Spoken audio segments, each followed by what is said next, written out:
Good morning. I'm Justin Danhof, D-A-N-H-O-F, General Counsel with the National Center for Public Policy Research. We're a free market think tank and a company shareholder.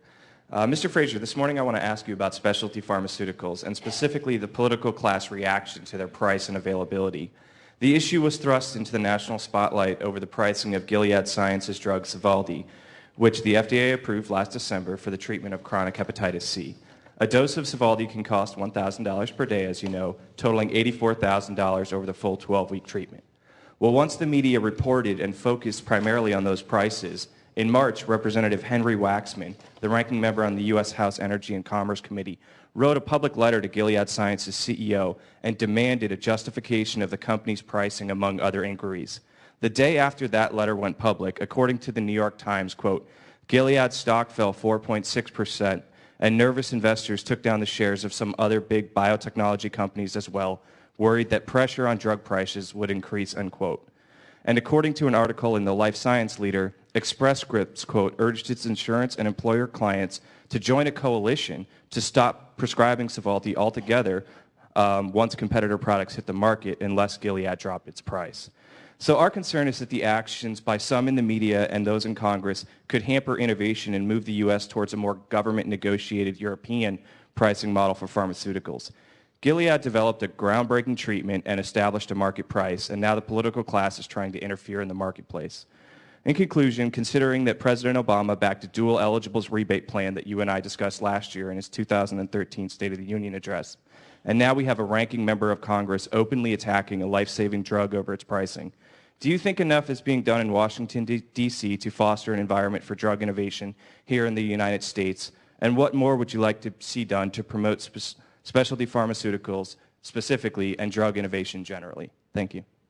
Thank you for your question, and I also recognize that there's increased attention, not only in Washington, but as you mentioned, also by some of the private PBMs into drug pricing. And it's a substantial issue that's really going to be important to a company like Merck that remains committed to long-term R&D expenditures with the hope of coming up with important drugs like the PD-1 drug. So our view has always been that we are responsible when it comes to our pricing practices. We want to support access, and also it's critical to support the need to invest in innovation long term. And that means from our perspective, we will continue to work in Washington and elsewhere to create an environment where there's a free market and competition for drugs that are being developed. Our view is that as long as we maintain a free market where there's competition in terms of drug pricing in a free market, we think we can sustain the kind of research that's necessary in order for us to come up with these kinds of medicines. But my short answer is I share your concerns when we have people saying that there ought to be some outside influence on drug pricing. And with respect to the particular drug that you mentioned, although that's not our drug, it should be noted that that drug actually increases the cure rate and lowers or shortens the duration of the treatment. So it is a really important innovation. Of course, we continue to look forward to come forward with a drug that would even be better than that drug. So stay tuned. Thank you. Good morning, Mr. Frazier. My name is Jim White, shareholder, W-H-I-T-E.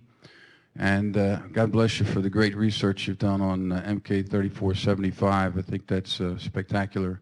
That's kind of you to say, but it's those researchers.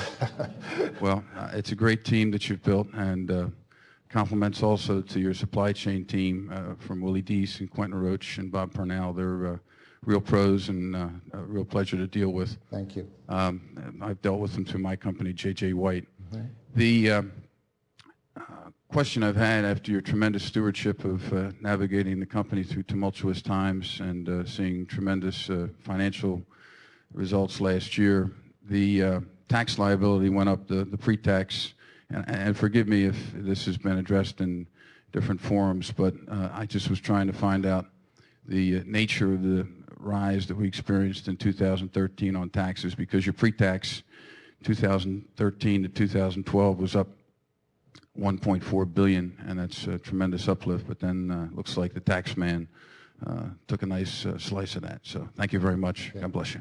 Thank you. Thank you very much for your comments and for your support.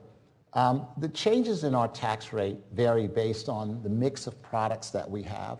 And sometimes you'll have a product that's manufactured in a tax advantage situation let's say a Singulair, and it goes off patent, and then you lose the benefit of that particular supply chain, which is actually consistent with lowering taxes. So over time, Merck's taxes will fluctuate depending on the mix of products that are sold, where the IP is held, and how the supply chains are constructed.